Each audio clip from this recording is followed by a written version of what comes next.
추악, 불의, 악독 그런 단어들이 그 단어들을 쓱 읽으면서 아, 내가 추악이라는 죄를 짓고 있구나. 내가 불의라는 죄를 짓고 있구나. 내가 악독이라는 죄를 짓고 있구나. 아, 내가 죄인이네. 그런 생각이 잘 안 들 거라고 생각이 들어요.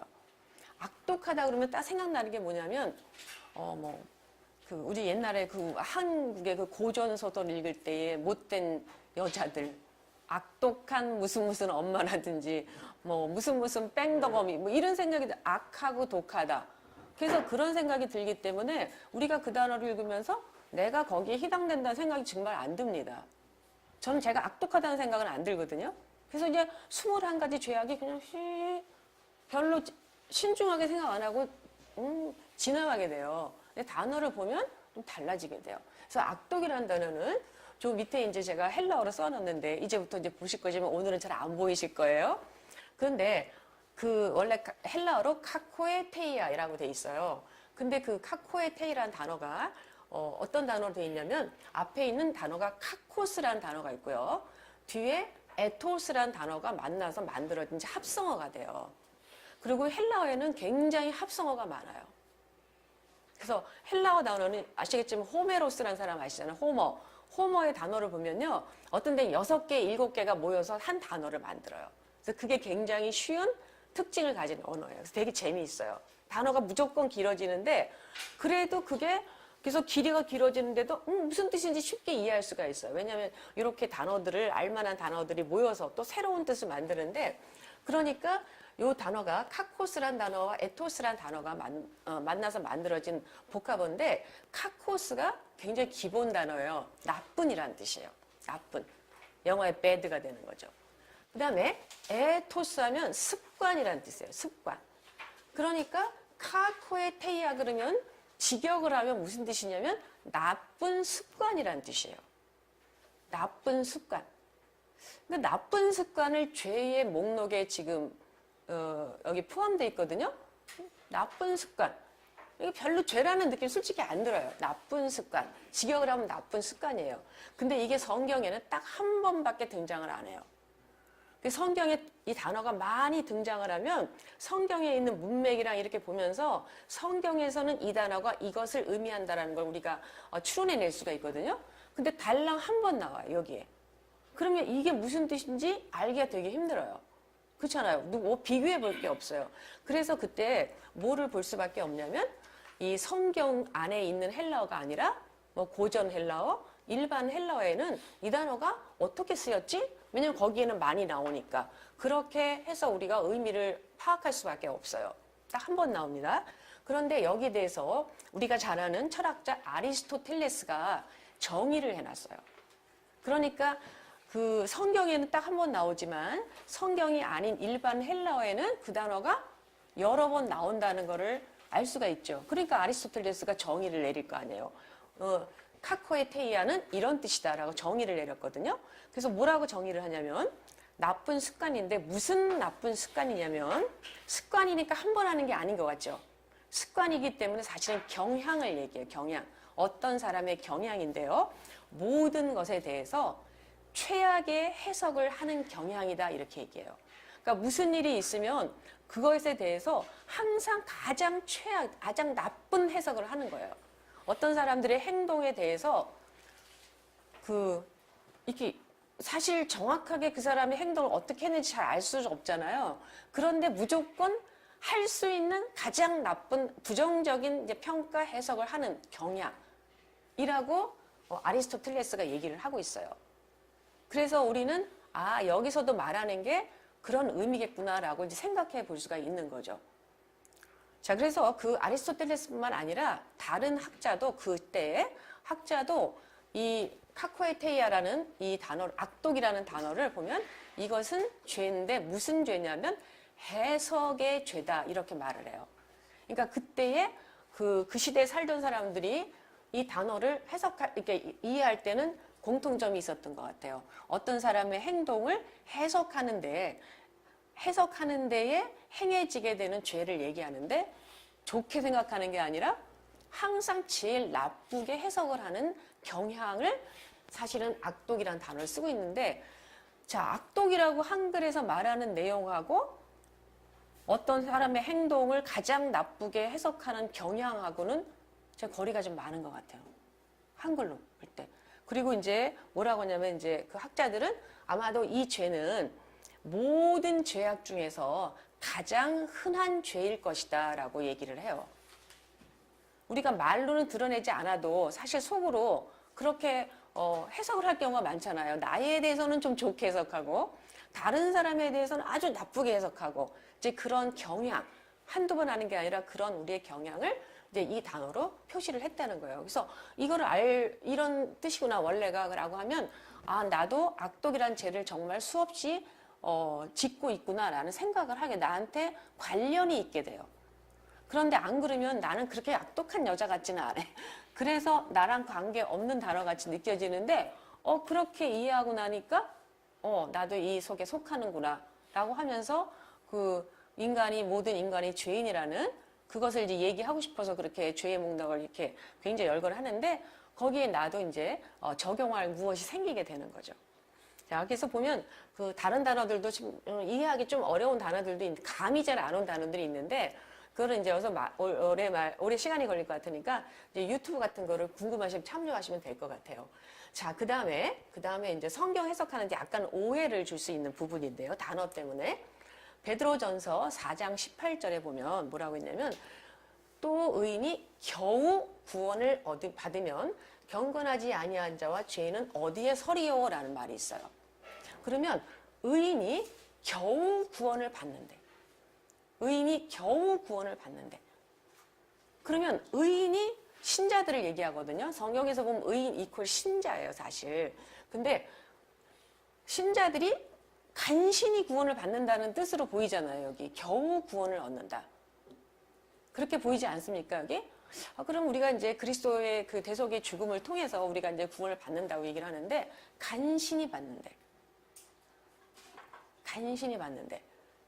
이렇게 좀 생각하게 하는 거예요. 간신히 받는 것 같지 않거든요. 그분의 그 대가가 워낙 크기 때문에. 근데 간신히 구원을 받으면 이 사람들은 어떻게 하겠는데? 이렇게 얘기를 해요. 그게 잘못 해석이 됐어요. 한글 성경이 굉장히 해석이 잘 된, 그러니까 번역이 잘 된 성경이라고 하거든요. 그리고 진짜 잘 된 거를 볼 수 있는데요.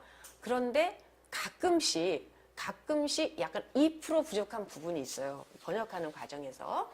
자, 겨우라는 단어는 헬라어에는요, 몰리스라고 돼 있어요. 몰리스. 그런데 몰리스라는 단어는 이제 부사고요. 겨우라는 부사고요. 몰로스라는 명사에서 왔어요. 몰로스. 근데 몰로스는 무슨 뜻이냐면 수고. 그 다음에 약간 고생을 얘기해요. 노고. 힘들여서 일하는 거. 자, 그러면 노고, 수고라는 명사에서 부사가 만들어졌어요. 그러면 사실 이 몰리스란 단어는 겨우라는 뜻보다는 어떻게 해석을 해야 될까요? 수고와 함께, 노고와 함께, 힘들게라는 뜻이에요. 힘들게. 그럼 힘들게 구원을 받는다 그러면 또 그것도 좀 그렇잖아요? 근데 그 힘들게가 뭐냐면 그 앞에도 이제 그 내용이 쭉 이어지고 있거든요. 고난과 함께, 고생과 함께라는 뜻이에요. 왜냐하면 이게 수고, 노고가 고생이라는 뜻이거든요. 그래서 간신히라는 뜻이 아니라 고생과 함께, 고난과 함께 구원을 받는다 이렇게 돼 있어요. 근데 그 앞에 부분에 보면요. 이게 4장 18절인데 그 앞에 부분에 보면은 모든 형제들이 다 고난을 받는다. 고난을 받음으로써 그래서 이제 좀 이따가 뭐 설명을 할 시간이 있는지 없는지 모르겠는데 그 앞에 부분은 모든 신자들은 다 고난을 받게 되어 있다. 그런 내용이 나와요.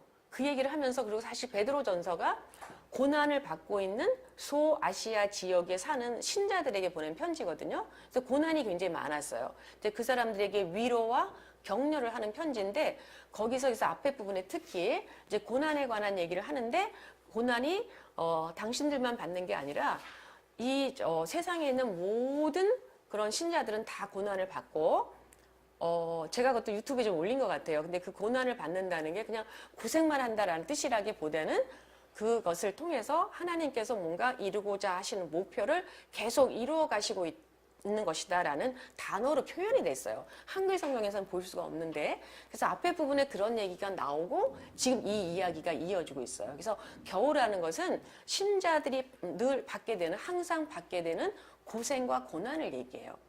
그래서 신자가 항상 고난과 함께 구원을 받으면 신자가 아닌 사람들은 어떻게 되겠느냐라고 좀 얘기하는 부분이에요. 그 얘기가 달라지게 되겠죠. 간신히 구원을 얻는 게 아니에요. 뭐 턱걸이에서 어디 이게 뭐 대학에 가고 그러는 게 아니에요. 항상 뭐와 함께? 고난과 고생과 함께 구원을 받게 되어 있다라고 말하는 부분이거든요. 그래서 이 부분 좀 그렇고요. 그 다음에 보면 로마서 12장 8절에 보면 구제하는 자는 성실함으로 해라 그런 말이 있어요. 성실함으로. 구제하는 자는 성실함으로 하래요. 그러면 이제 성경을 제가 이제 생각할 때는 구제할 때, 구제하는 걸 할 때, 왜냐하면 성실의 반대말이 뭐냐면 나태, 태만, 불성실이잖아요. 그러니까 그 구제를 할 때는 그렇게 게을르게 하지 말고 열심히 해야 된다라는 말로 들리거든요. 그러면 사실 그게 구체적으로 무슨 뜻이에요? 구제는 성실함으로 하라. 나태하지 하고 말. 제가 여기 어떤 분, 여기 계신 분 얘기를 들었는데 봉사활동을 굉장히 감동적으로 하시는 분이 있더라고요. 열심히, 성실하게, 게으르지 않고 나태하지 않고. 그렇게 얘기하는 걸까? 그렇게 생각할 수도 있겠죠. 구제하는 행위를 할 때는 성실하게 해야 되는구나. 게으름 부리지 말고. 그런데 이 단어를 보시면 좀 이상하긴 해요. 솔직히. 근데 이 헬라어로 하플로테스라고 돼 있어요. 하플로테스. 여기 이제 그냥 이거는 단어는 지금 기억하실 필요는 없고요. 나중에 천천히 아시게 될 건데요.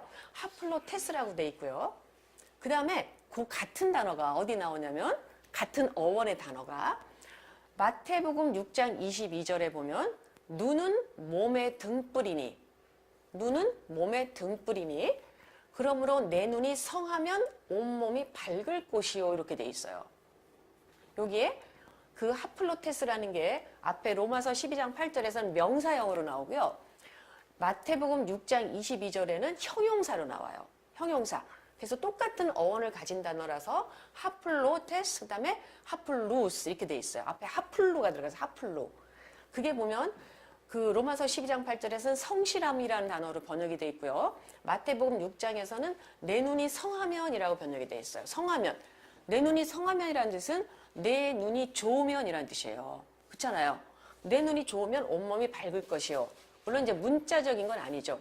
영적인 진리를 깨닫고 하나님을 뭐 이해하고 그런 면을 얘기할 건데 내 눈이 성하면 완전히 이제 그 다른 단어로 번역이 됐어. 하나는 성실함, 하나는 건강하면.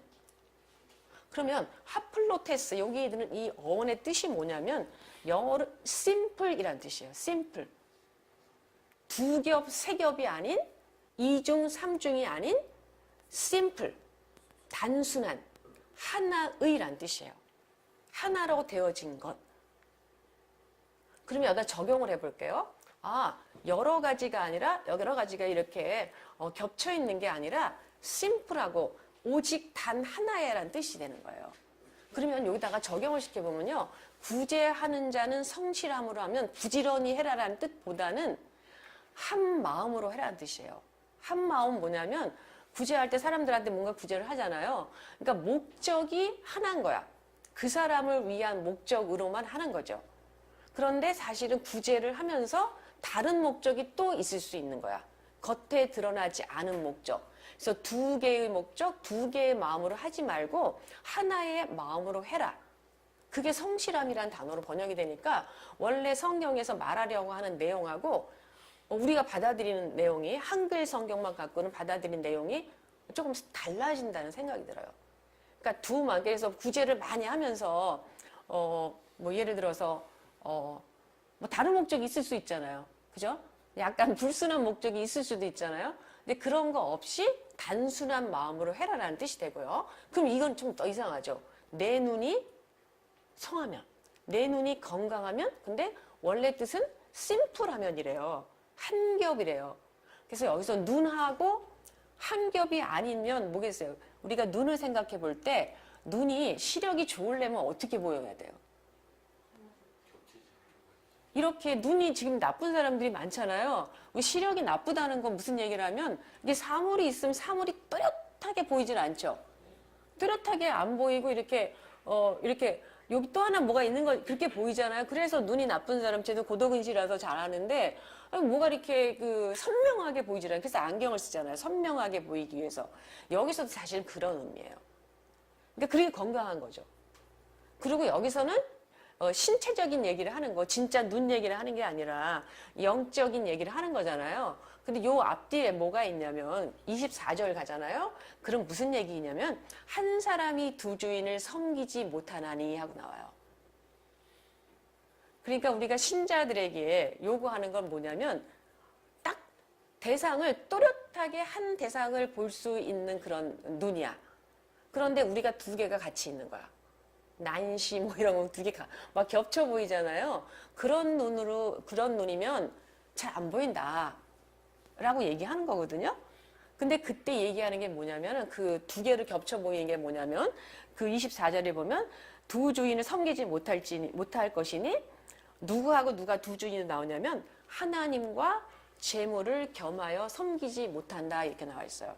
그래서 우리가 볼 때 하나님도 이렇게 바라보면서 또 재물도 이렇게 같이 보이잖아요. 우리 눈에. 그러면은 하나님을 제대로 섬길 수가 없다라고 얘기하는 부분이에요. 그래서 이 단어로 그런 것들이 원래 그런 뜻이구나 라는 해석을 할 수가 있어요. 헬라어를 공부하시면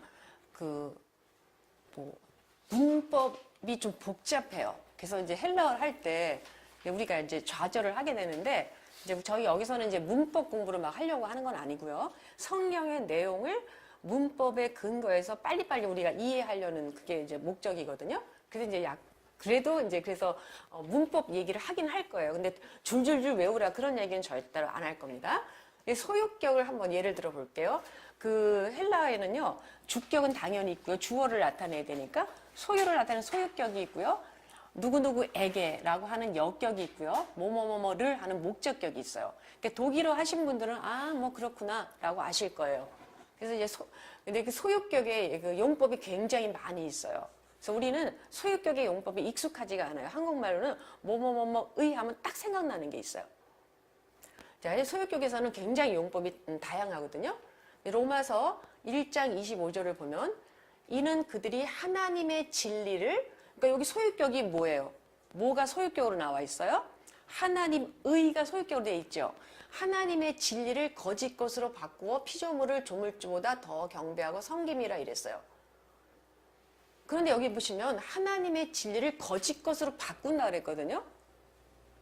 그게 무슨 내용일까? 근데 사실은 이거 이제 헬라어 문법을 좀 알게 되면요. 이걸 소위 말해서 제가 이름을 붙였는데 거꾸로 용법이다 이렇게 제가 붙였어요. 이건 점차 이제 배우시게 될 건데요. 하나님의 진리라는 거를요. 그 꾸며주는 말이 진리입니까? 하나님의입니까?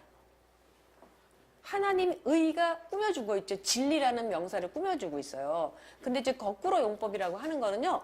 반대로 되는 거예요. 이렇게 문자적으로는 하나님의 진리라고 돼 있는데 서로 꾸며주고 꾸밈을 받는 말이 거꾸로 돼 있어요. 그럼 바꿔보세요. 하나님의 진리가 아니라, 그러니까 진리의 하나님은, 그러니까 진리의 하나님 하면요. 하나님을 꾸며주는 거죠, 진리가. 그러면 진리의 하나님 하면은 이때 이 하나님이라는 명사를 꾸며줄 때 이 진리를 형용사로 바꿔보세요. 진실하신 하나님이죠. 참되신 하나님. 여기서는 사실은 참되신 하나님, 진짜이신 하나님을, 그래서 이제 이 두 개 명사와 그 앞에 꾸며주는 명사가 서로 역할을 바꿔서 한다. 그래서 제가 거꾸로 용법이라는 그 말을 만들었거든요. 근데 왜 그렇게 그냥 왜냐면 참되신 하나님이라는 참되신이라는 하나님, 그 참되신이라는 형용사가 있어요 헬라어에. 그런데 그렇게 안 하고 왜 이렇게 거꾸로 용법을 했지? 복잡하게? 그거는 강조하기 위해서 그런 거예요. 강조를 하는데 매우 강조하기 위해서 그렇게 뒤틀어 버린 거예요. 그러니까 정상적으로 할 때는 사람들이 강조라는 느낌을 못 받아요. 근데 제가 이제 헬라어 공부를 하면서 계속해서 강조, 요거 강조입니다. 이렇게 얘기를 하게 되는데요. 헬라어에서는 이제 뭐 다른 언어도 마찬가지겠지만 그런 게 굉장히 많이 있어요. 그래서 어떤 거를 강조하고 싶은데 이 저자가 나 이거 강조하고 있어 얘기하는데 우리는 걔를 강조하는지 강조하지 않는지 모르면 어떤 데는 굉장히 중요한 차이가 있어요. 그래서 강조하는 방법이 그게 수사학적 표현법이라고 우리가 얘기하는데 그게 굉장히 많이 발달해 있어요. 그래서 이렇게 소유격을 쓸 때는 이 하나님의 그 참되신 면 있죠. 그거를 매우 강조하는 거예요. 그럴 때 그런 용법을 쓰고 있어요.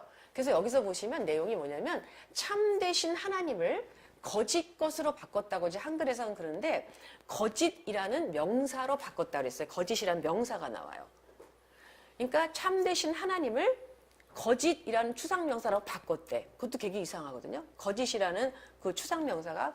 근데 거짓이라는 추상명사는 보통 그때 어떻게 쓰였냐면 우상 있잖아요. 우상. 우상을 얘기할 때 우상 전체를 어떤 단어로 표현하냐면 equal 거짓이라는 그 추상명사로 대신했었어요.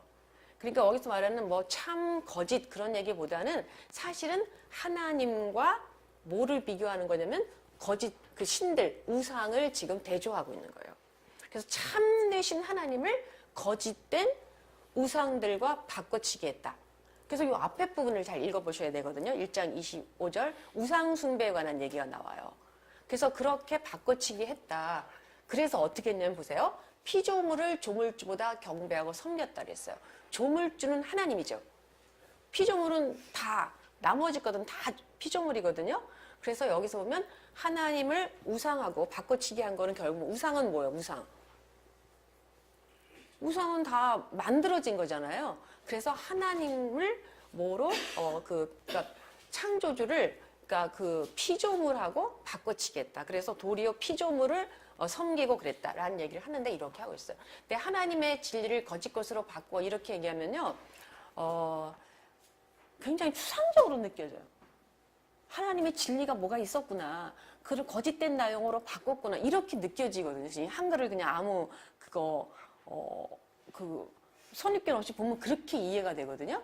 그런 뜻이 아니라 구체적으로 뭐냐면 하나님을 버리고 우상 숭배를 했다라는 내용을 지금 이렇게 얘기하는데 하나님의 참되신 면을 아주 매우 강조하기 위해서 이런 표현을 쓴 겁니다. 자, 그 다음에 이다 보면 굉장히 오래된 것 같은데 베드로전서 5장 4절인데요. 여기 보면 그리하면 목자장이 나타나실 때에 시들지 아니하는 영광의 관을 얻으리라 그랬어요. 영광의 관. 그래서 관을 우리가 얻을 건데 나중에 뭔가 굉장히 영광스러운 보석이 막 박힌 아니면 영광스러운 관을 얻게 된다. 이렇게 이해하시면 안 돼요. 여기에 소유격은요. 관하고 나오는데 관하고 영광이 헬라어는 소유격이 뒤에서 이렇게 꾸며주거든요. 관, 영광의 이렇게 돼 있어요.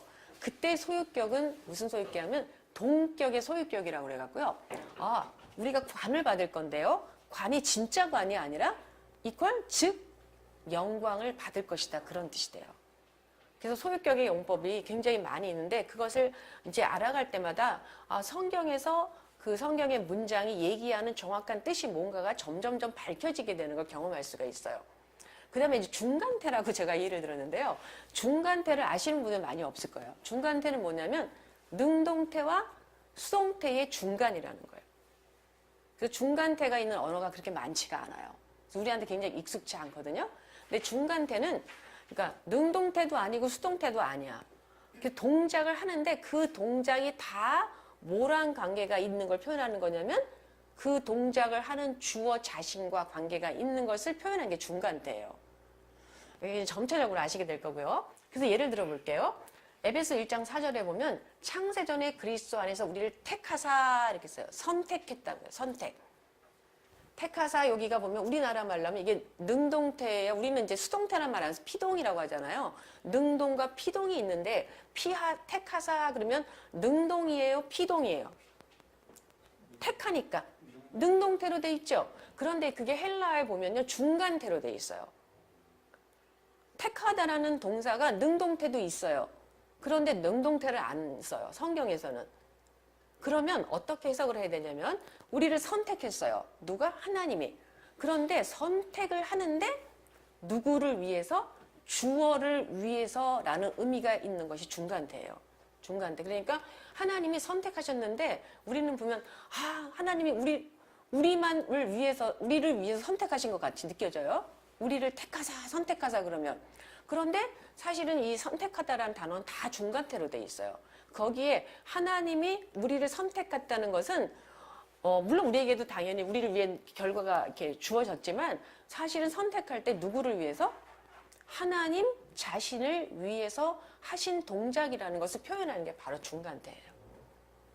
자, 그 다음에 또 하나 마가복음 10장 38절을 보면 제자들이 막 나중에 나 어떻게 해달라고 막 얘기를 해요. 나중에 이제 그 예수님 따르던 제자들이. 근데 예수님이 그렇게 얘기해요. 너희가 구하는 것을 알지 못하는도다 이렇게 얘기해요. 그래서 우리가 예수님 우리가 이거를 구하고 요청합니다. 이게 구하다가 에스크라는 뜻이거든요. 요청하다, 요청해요. 구하다 그런 거죠. 요청하는데요. 그러니까 예수님이 그걸 받아서 뭐라 그러면 아이고 너희가 요청하는 게 뭔지 너희들은 모르는구나라고 얘기하는데요. 요때 그 제자들은 요청하다를 구하다를 능동태를 쓰고 있어요. 나 뭐뭐뭐뭐를 구해요. 이렇게 우리들은 구합니다. 요청합니다 하는데 예수님이 이걸 중간태로 딱 바꿔서 쓰세요. 근데 중간태로 쓰면 이 구하다, 요청하다라는 단어에 중간태는 어떤 때 쓰냐면요. 물론 100% 그렇지는 않아요. 그런데 문맥에 따라서 보시면은요. 어떤 때는 이런 거예요. 예를 들어서 이 단어를 중간태를 쓰고 있는 게 뭐가 있냐면 그 세례 요한을 죽는 장면을 생각해봐요. 세례 요한이 죽는 거. 그때 헤로디아의 딸이 살로메라고 하죠. 그게 막 잔치에서 헤롯의 잔치에서 막 춤을 너무 잘 춰가지고 막 기분이 좋아져가지고 야 아무거나 다 구해. 내가 다 들어줄게. 나라 절반이라도 줄게 막 그랬잖아요. 그때 너희가 헤로디의 딸한테 뭐든지 구해 라고 할 때 그때도 중간태를 써요. 웬만하면 다 능동태가 나오고 중간태가 많이 나오진 않아요. 근데 그때는 무슨 뜻이냐면 지금 그 헤로디의 딸이 춤을 춰서 뭔가 자기가 뭔가 공로가 있는 거야. 그래서 내가 뭐가 있으니까 나에게 한 것에 대한 대가로서 구하는 거예요. 그런 걸 얘기할 때 이게 중간태를 쓰고 있고요. 그리고 장사할 때는 뭐를 요청한다면 그냥 구제할 때는 아무런 그 다른 목적 없이 이 사람이 필요해서 내가 주는 게 구제하는 거지만 사업을 할 때는 안 그렇잖아요. 내가 주면 어떻게 해요? 그쪽에서도 뭔가 이게 비즈니스가 되게 뭐가 와야 되거든요. 그럴 때 쓰는 단어가 구하다라는 여기에 중간태예요. 그러면 그 사람들이 제자들이 예수님한테 우리 이런 거 해주시기를 우리가 요청해요. 그러는데 예수님은 그걸 갖고 해석을 하신 거예요. 니네들이 나를 따라다니고 그런 것 때문에 어떻게 지금 나한테 나중에 뭐 달라고 하잖아요. 제자들이 나중에 그래서 너희들이 그렇게 나를 따라다녔기 때문에 그러니까 예수님은 뭐라면 니네들이 나한테 거래를 하는구나. 따라다녔으니까 나한테 이거 구하는구나 라고 얘기하시는 것을 우리가 이 단어를 중간태를 쓴 걸 보면서 우리가 알 수가 있어요. 이거는 영어를 잘하시는 분들 많을 텐데요. 영어로도 그 헬라어의 의미를 다 표현할 수가 없어요. 왜냐면 영어에 없거든 중간태 같은 거. 그래서 그렇게 알아야지만 예수님이 제자들이 막 그거 달라고 그랬을 때 니네들이 왜 이런 것을 구하는지 예수님은 어떻게 이해하고 있다는 것을 보여주는 그런 부분이에요. 자, 그 다음에 이제 시제를 배우게 될 거거든요. 시제가 보면 이제 현재, 그 다음에 현재 시제, 과거 시제, 이제 미래 시제가 기본으로 있을 거고요. 그래서 우리가 이제 그 시제를 배우게 되는데 우리가 생각하는 시제하고 조금 달라요. 헬라 시제가. 그래서 시제를 파악할 때 우리에게 주는 그러니까 성경을 이해할 수 있게 하는 그게 좀 달라지거든요. 그래서 이제 현재 시제, 과거 시제, 완료 시제 이렇게 제가 미래 시제는 빼고 이렇게 여기 예를 한번 찾아봤는데요. 현재 시제 보면 요한일서 3장 9절 하나님께로부터 난 자마다 죄를 짓지 아니하나니 이 말씀 때문에 고민하는 사람 되게 많아요. 하나님께로부터 난 자마다 죄를 짓지 않는데 그래서 죄를 우리가 그 신자가 돼서도 죄를 안 짓습니까? 짓잖아요. 그러니까 이제 고민에 빠지는 거야. 아, 나는 하나님께로부터 난 자가 아닌가 보다. 왜냐면 하나님께로부터 난 자마다 죄를 지지 않는데요. 고민해보게 되는 성경 구절이거든요. 아, 구원이 도대체 어떻게 되는 걸 막 이렇게 돼요. 왜냐면 나는 분명히 죄를 짓거든. 근데 이게 다행히 무슨 시제로 돼 있냐면 현재 시제로 돼 있어요. 현재 시제. 현재 시제 하면 지금 현재 그렇다는 얘기를만 하는 게 아니에요. 현재 시제는 계속, 반복, 그런 동작을 나타낼 때 현재 시제를 써요. 그래서 습관, 그런 거를 나타낼 때 현재 시제를 써요.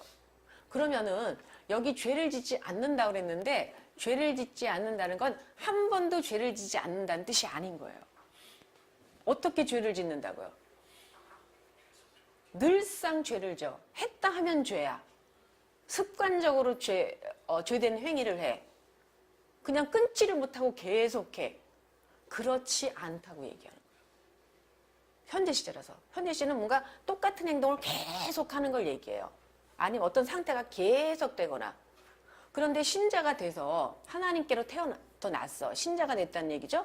그런데 그 죄를 하나도 멈추지 못하고 똑같은 죄를 계속 짓지는 않는다, 그런 뜻이에요. 그래서 현재 시제를 이해해야지만 여기서 말하는 의미가 뭔가를 정확히 알 수가 있어요.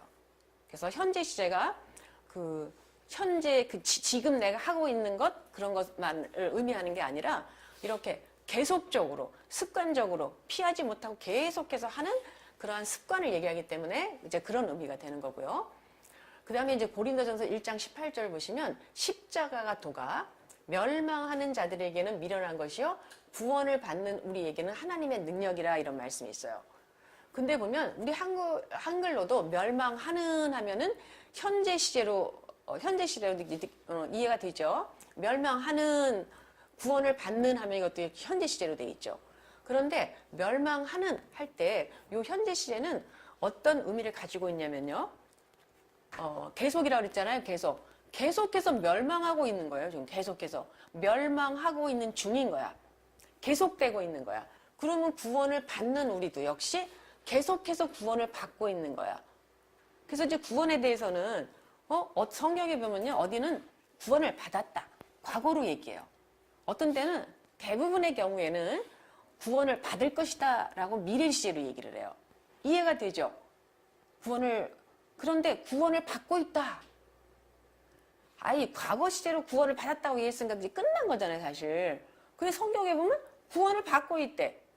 그럼 구원을 받고 있다는 것은 구원을 완전히 받지 않았다는 얘기잖아요. 받고 있는 중이니까. 과거로 얘기했다가 또 구원을 받고 있는 중이라고 얘기했다가 나중엔 또 구원을 받을 것이라고 얘기했다가 또 완료 시제로 또 나타나요. 여기 이제 완료 시제 나오는데요. 그래서 여러 가지 시제로 구원에 대해서 얘기를 하고 있어요. 근데 여기서 현재 시제로 나올 때는요, 지금 우리가 신자가 된 다음에도 뭐가 이루어지고 있다? 구원이라는 과정이 우리의 삶 속에서 계속해서 이루어지고 있다라고 얘기하는 부분이에요. 그래서 그걸 현재 시제로 표현하고 있어요. 그래서 성경을 보다 보면 어디는 과거로, 어디는 미래로 막 이렇게 시제가 왜 헷갈리지? 근데 그 신자들의 구원이 어떠한가를 이렇게 그 다른 관점에서 보여주는 거라고 할 수가 있어요. 그 다음에 이제 과거 시제 한번 볼게요. 과거 시제가 그 헬라어에서는요, 두 개가 있어요. 두 개가 있는데, 여기서 이제 그것을 이제 보여드릴게요. 마가복음 6장 41절 보면 오병이어의 기적에 대해서 얘기를 하고 있어요. 아시죠? 오병이어의 기적 아시잖아요. 떡 5개 하고 물고기 2마리 가지고 예수님이 뭐 몇천 명을 먹이고 또 남았더라, 그런 얘기예요. 오병이어. 근데 여기 보시면 예수님께서 어떻게 했냐면 떡 5개와 물고기 2마리를 가져서 하늘을 우러 축사하시고 떡을 떼어, 이것도 동사입니다. 제자들에게 주다, 이것도 동사고요. 주어서 사람들에게 나누어 주게 하시고 뭐 물고기 2마리도 모든 사람에게 나누시나, 이렇게 돼 있어요. 근데 떡을 떼다 라는 이 부분은 똑같이 과거의 사건을 얘기하는 과거 시제를 썼을 거 아니에요? 이 과거 시제가 뭐냐면 부정 과거 시제라는 걸 써요. 과거는 과거인데 부정이야. 그래서 우리가 이제 뭐 뭐 에오리스트라고 얘기도 하고 이게 뭐가 정해지지 않은 과거라는 뜻인데요. 이게 부정과거라는 동사를 쓰고 있고 제자들에게 주어 여기는 과거 시제 중에서 미완료 시제라는 걸 쓰고 있어요. 미완료는 뭐냐면 완료가 되지 않았다는 거예요. 그래서 그 시제를 보시면 부정과거 시제를 쓸 때는 어떤 데 쓰냐면 단순한 동작, 한 번 한 동작 있잖아요. 그거를 얘기할 때는 부정과거 시제라는 걸 써요. 그리고 미완료 시제를 쓸 때는 어떤 게 하냐면 반복적으로 일어나는 동작을 얘기할 때 미완료 시제를 써요. 자, 그러면은 지금 예수님께서 오병이의 기적을 일으키시고 계신데 장면이 생각나세요? 예수님이 어떻게 하셨다? 떡을 떼는 건 어떻게 했다고요? 계속되는 동작이 아니라 한 번의 동작이라고 그랬어요. 떡을 뗐어요. 그 다음에 제자들에게 줘요. 그때는 어떻게 됐다고요? 반복적으로 일어났대요. 그러면 오병이의 기적이 어떻게 해서 일어나고 있는지를 지금 우리가 상상해 볼 수가 있어요. 그래서 제가 생각해봤어요. 예수님이 떡을 5개 가지고 제자들에게 이렇게 나눠줬는데 생각해보세요. 이게 만약에 떡을 떼다를 미완료 시제를 쓰고 있잖아요. 그러면 예수님이 계속 떼야 돼. 그럼 수천 개가 나와야지. 그런데 그게 아니고 지금 예수님 떡을 딱 떼 있으면 떡을 떼서 이렇게 주는데 계속 그런 모습을 여기서 이 동사의 그 시제의 차이를 통해서 우리가 그걸 느낄 수가 있어요. 이제 그 시제에 대해서는 정확하게는 이제 천천히 공부하도록 할게요. 그 다음에 이제 완료 시제가 있는데, 완료 시제를 보시면, 완료 시제는, 뭐, 이중 시제라고도 하는데요. 과거에 어떤 동작이 일어나. 근데 일어난 걸로 끝이 아니야. 그래서 완료 시제는 헬라에서는 현재 시제로 취급합니다. 과거에 동작이 일어났어요. 그래서 그 동작의 결과가 쭉 계속되는 거를 완료 시제라고 해요. 근데 영어하고 비슷한 면도 있고 또 아닌 면도 있어요. 똑같지는 않아요.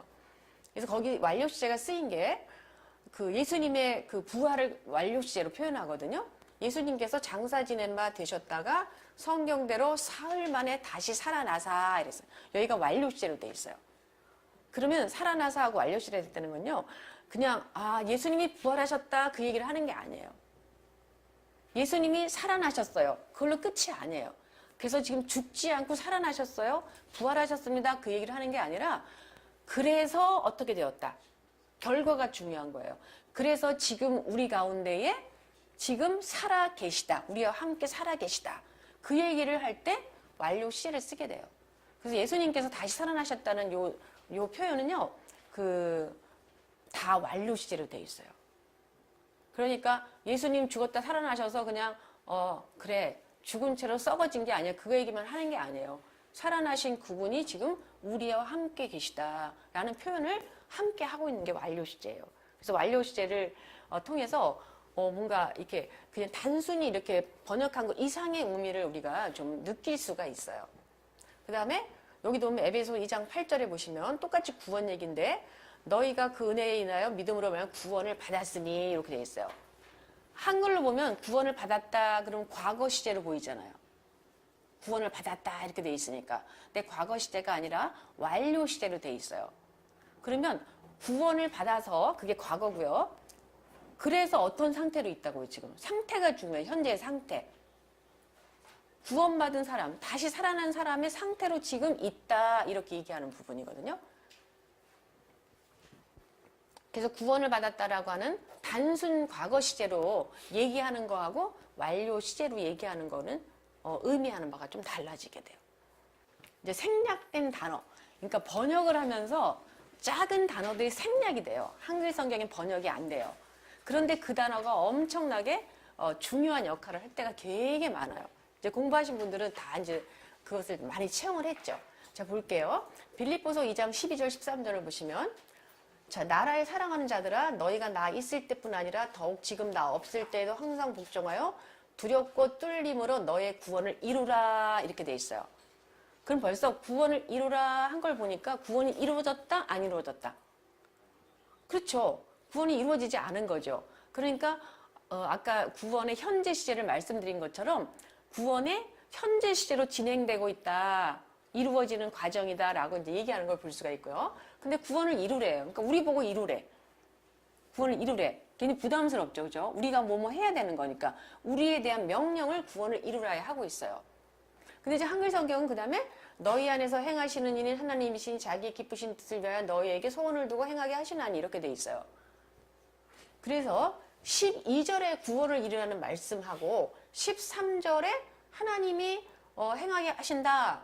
이런 거하고 연결이 명확하게 돼 있질 않아요. 왜냐면 연결하는 부분을 원문에는 있는데 그거를 이제 생략을 했기 때문에 우리가 구원을 이루어야 하는 부분하고 하나님하고 관계가 그렇게 있다는 게 느껴지지가 않아요.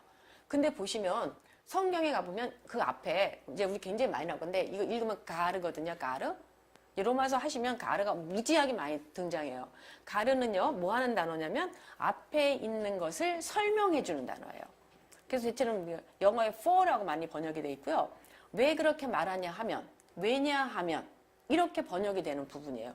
그러니까 여기서도 보면 너희 안에 행하시는 하나님이시니 이게 그 하나님이 이제 그 행하게 하신다고 말씀하시는데요.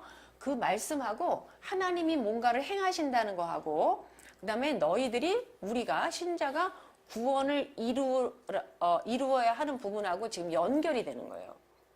우리 보고 구원을 이루라고 했는데 그런데 하나님이 하나도 안 도와주시고 너희가 너희 힘으로 이루라고는 했어요. 그런데 너희에게 능동적으로 그것들을 이루어 가라라고 했는데 보니까 뒤에 뭐가 나오냐면 하나님이 하신대.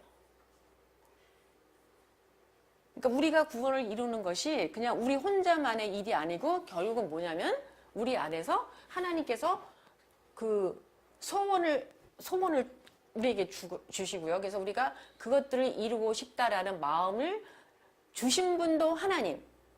그래서 그것들을 다시 행하게 하시는 분도 하나님이다. 라는 것을 지금 얘기하고 있어. 그래서 두 개의 문장이 완전히 단독 문장으로 떨어지는 거하고 연결을 가지고 있다고 생각할 때 내용이 달라지게 돼요. 그런 거는 너무 많아요. 로마서에는 가르란 단어가 143번이 나오거든요. 근데 우리 성경에는 굉장히 많은 부분에 생략이 다 돼 있어요. 그럼 우리가 성경을 읽을 때 문장 하나 읽고 끝나고 문장 하나 읽고 또 끝나고 둘 사이에 관계가 있다는 것을 표현해 줄지 못할 때가 되게 많이 있어요. 그래서 그런 걸 찾아내는 게 되게 재밌는 일 중에 하나고요. 그 다음에 베드로전서 5장 9절 10절을 보시면요. 이렇게 돼 있어요. 뭐라고 했냐면 그를 대적하래. 이게 마귀거였거든요. 앞에 보면 마귀라고 나와요. 마귀를 대적하라. 왜냐면 마귀가 지금 돌아다니면서 우는 사자같이 신자들을 삼키려고 지금 돌아다니고 있다 얘기하고 있거든요. 그래서 마귀를 대적해라. 그러면서 여기에 보면 세상 너희 힘들도 고난을 동일한 고난을 당하는 줄 알미라 이렇게 돼 있고요. 그리고 나서 어떤 문장이 시작하면 모든 은혜의 하나님 이렇게 하면 나와요.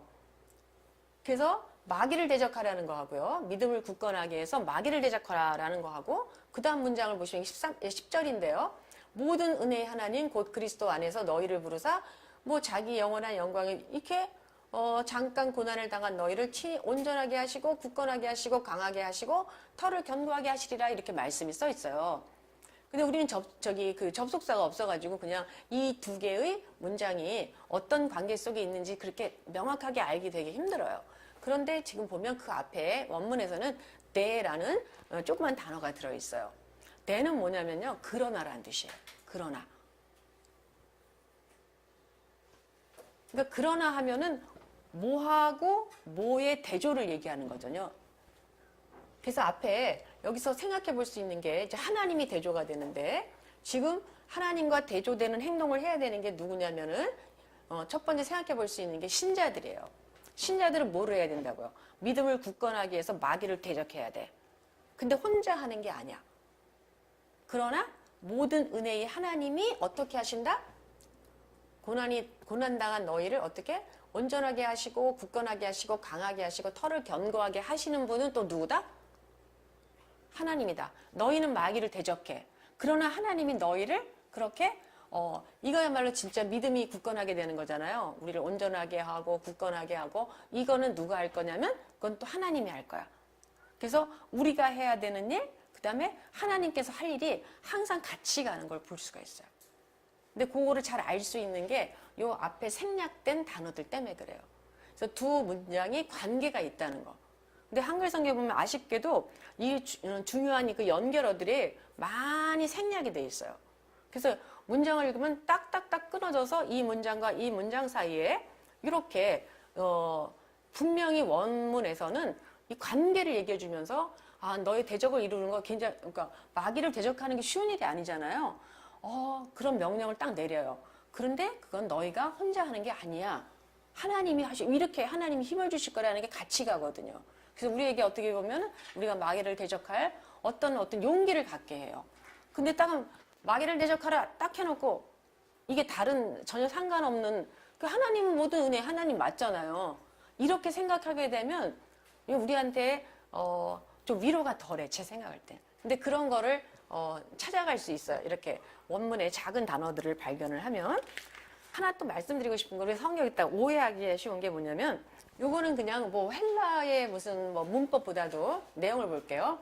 마가복음 4장 24절 보면요. 너희가 무엇을 듣는가 스스로 삼가라. 너희의 헤아리는 그 헤아림으로 너희가 헤아림을 받을 것이며 더 받으리니. 이런 말씀을 읽으면서 무슨 생각을 해요? 스스로 삼가라. 듣는 거야? 무엇을 듣는가 스스로 삼가라.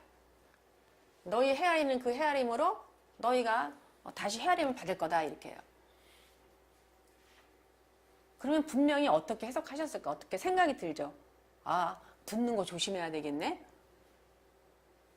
근데 보면 이제 그 똑같은 말이 나오는데 마태복음 7장 2절에도 나와요. 거기에 비판하지 말라 그래요. 왜냐하면 비판하는 비판으로 너희가 비판을 받을 것이요. 내가 누구를 비판하면 너희도 비판을 받을 것인데 어떻게 받아? 너희가 헤아리는 그 헤아림으로 너희가 헤아림을 받을 것이니라. 요 말과 요 말이 똑같죠. 사실 마태복음 7장 2절의 말은 뭐냐면 너희 비판하지 마. 그럼 너희도 그만큼 비판을 받게 되는 거야 라는 뜻이에요. 네가 비판하는 만큼 그 똑같은 그릇으로 이렇게 돼가지고 너희한테 도로 주게 될 거야 라는 얘기를 하거든요. 비판하지 말라는 얘기예요. 그런데 마가복음 4장 24절의 말씀은 그런 말씀이 아니에요. 삼가라라는 단어가 우리를 약간 오해하게 하는데요. 듣는 것, 무엇을 듣는가 아니라 너희가 듣고 있는 것을 잘 주의해서 들어라 라는 뜻이에요. 삼가라가. 주의를 집중해서 너희가 지금 가르침을 받는 것을 잘 들어라.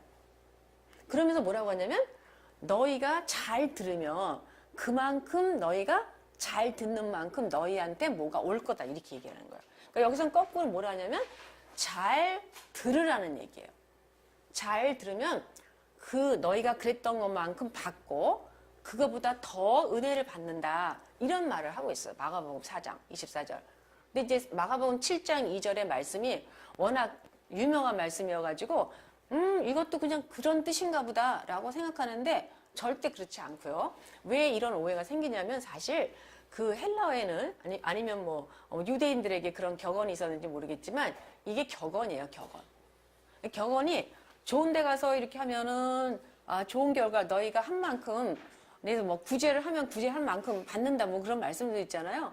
거기 가고 나쁜 데 들어가면 너희가 나쁜 짓을 하면 나쁜 짓을 할 만큼 다 도로 받을 거야. 그래서 그것이 어떤 경우에 가서 쓰여있는지에 따라서 해석을 좀 다르게 해야 돼요. 근데 우리는 이게 너무 강해요. 비판하지 말라. 그럼 너희도 비판을 받는다. 이거는 거의 다 들어보게 되거든요. 그래서 그런 뜻으로만 알고 마가복음 4장도 그렇게 이해를 하면 되게 난감해져요. 마가복음 4장 24절의 말씀은 너희가 지금 가르침을 받는 그 내용을 잘 들어라. 잘 듣는 만큼 너희에게 더 깨달음이 있고 더 좋은 일이 생길 거야 라는 부분이거든요. 그래서 저는 맨 처음에 이제 이 성경을 볼 때 되게 그 뜻이었네? 하면서 되게 놀랐어요. 저도 그렇게 이해하고 있었거든요. 그래서 사실 모르겠더라고요. 왜냐면 너희가 듣는 것을 무엇을 듣는가 스스로 삼가라. 그래서 그 말이 무슨 말이었는지 잘 사실 몰랐었어요. 근데 그 원문을 보고는 알고는 좀 시원해지는 면이 있었어요. 선명해지는 면이. 자, 오늘은 이제 이 정도로 이제 여기 그 헬라어를 왜 공부하고 하는지 그러시잖아요. 그래서 헬라어를 공부를 영어 성경만 봐도 충분한데 막 그러시잖아요. 그런데 왜 헬라어 성경을 좀 같이 공부했으면 좋겠다라고 자꾸 그런 마음이 생기는지 그거를 아주 뭐 여기는 아주 굉장히 뭐 조금 보여드린 건데요. 사실 이래서 같이 공부했으면 좋겠다라고 하는 거.